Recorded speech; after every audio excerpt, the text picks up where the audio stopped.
Are you looking to understand how your SaaS business is performing?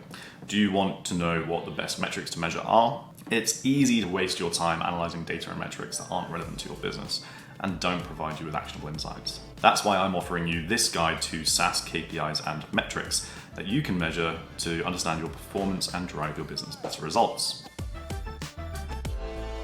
Hi, I'm Perry from Maddox Digital. I work with SaaS startups just like yours to help them grow with search engine optimization. At Maddox, we have developed a playbook for SEO, which has helped SaaS businesses grow their organic traffic and bring in qualified, relevant leads to their business every single month.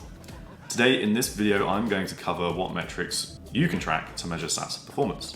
If you find this content useful, I would really appreciate it if you could like the video and subscribe to our channel.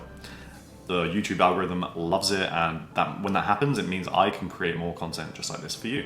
If you would prefer to read this guide or look at the full version of all the different SaaS metrics and KPIs there are, I'm going to share a link to our deep dive article in the description below. So, what are KPIs? A KPI, or key performance indicator, is a measurable metric used to track the performance and effectiveness of a specific aspect of your business. For example, if you're working on an SEO strategy, you might want to track things like organic traffic, keyword rankings, conversion rates, and even domain rating. KPIs help SaaS businesses evaluate and identify areas for improvement, enabling them to optimize their business for better results.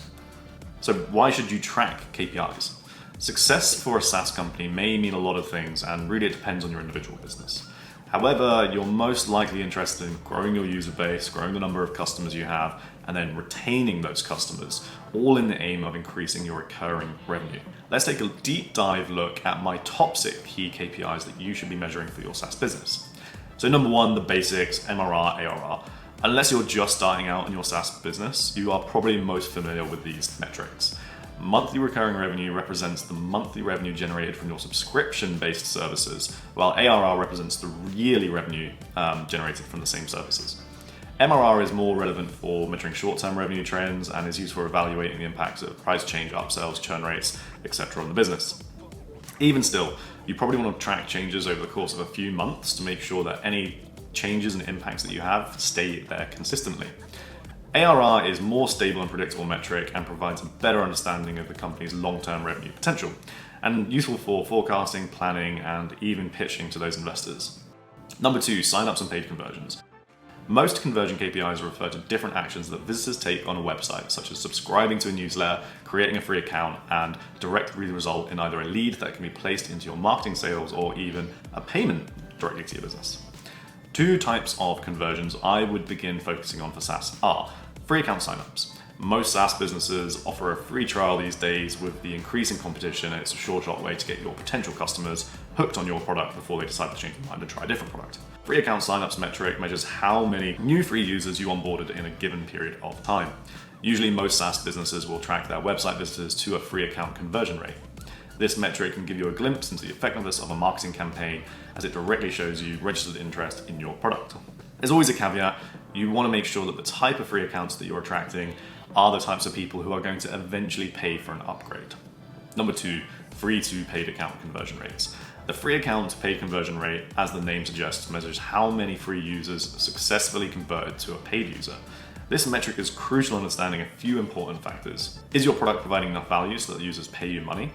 And are you attracting the right types of users who can and want to pay for your product? Unless your aim is to grow a free tool, which there are some strategies for, you are most likely wanting to receive money for people using it. For this, you need to ensure you're attracting the right type of user, and I cannot stress that enough. This conversion rate helps you understand the type of users you're attracting, and if you are collecting information about your users, you should be able to start segmenting audiences into those who are most likely to pay and those who are not.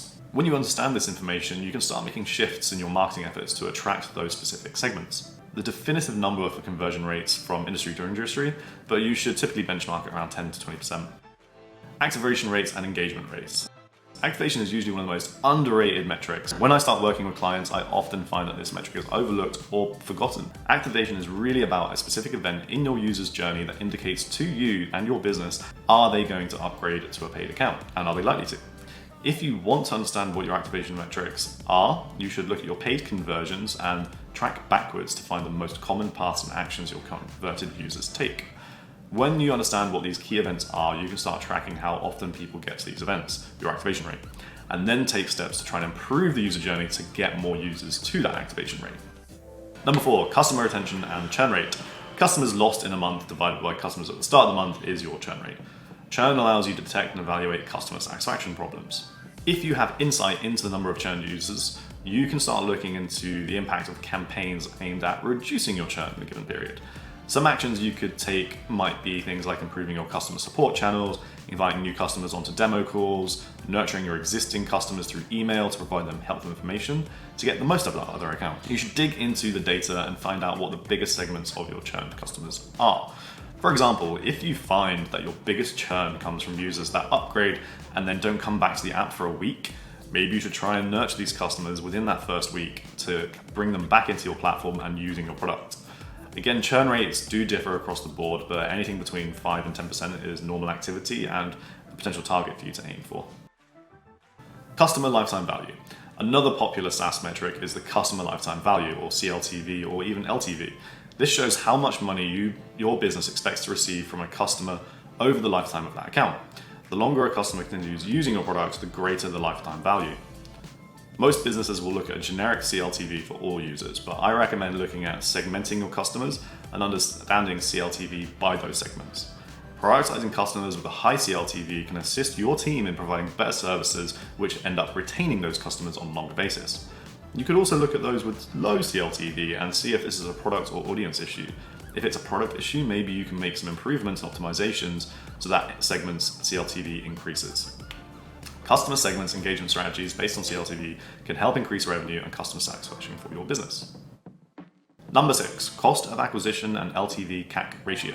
If you've ever wondered how much it costs you to gain a new customer, that's your cost of acquisition, or CAC. Some businesses will debate how you should calculate this, but for something simple, just include all the expenses associated with gaining a new customer in a period of time. Ask yourself questions like how much did we spend on ads, how much was our marketing budget, and then how many customers did we get in that business in that period. You could go as deep as your overall operational costs, infrastructure, etc., but that's up to you. CAC helps you determine the most cost-effective customer acquisition strategy and allows you to evaluate the profitability of your business. Lifetime value to CAC ratio comes into play when you want to understand how much profit you're going to make from acquiring new users. You want your CAC to be less than your CLTV. The bigger the gap, the larger your profits are going to be. When you start to understand all of these metrics and have ways to measure them on a consistent basis, you're going to be able to start building predictable models for your business. You will understand specific campaigns that you want to launch and what their specific objective for the business actually are. Measuring and tracking KPIs for your SaaS business can be complex and time-consuming. If you want to learn more about SaaS KPIs to track performance and drive better results, I've linked the full guide in our description below. If you don't have the time or resources to figure out a successful strategy for yourself, I would consider investing in a freelancer or an agency to come in and help you out. I hope this video helps you on your SaaS journey. If you found this content interesting and you've made it all the way to the end, please hit that like button and also click subscribe for more content like this. Stick around for related content and check out the description for all the links I've mentioned in this video.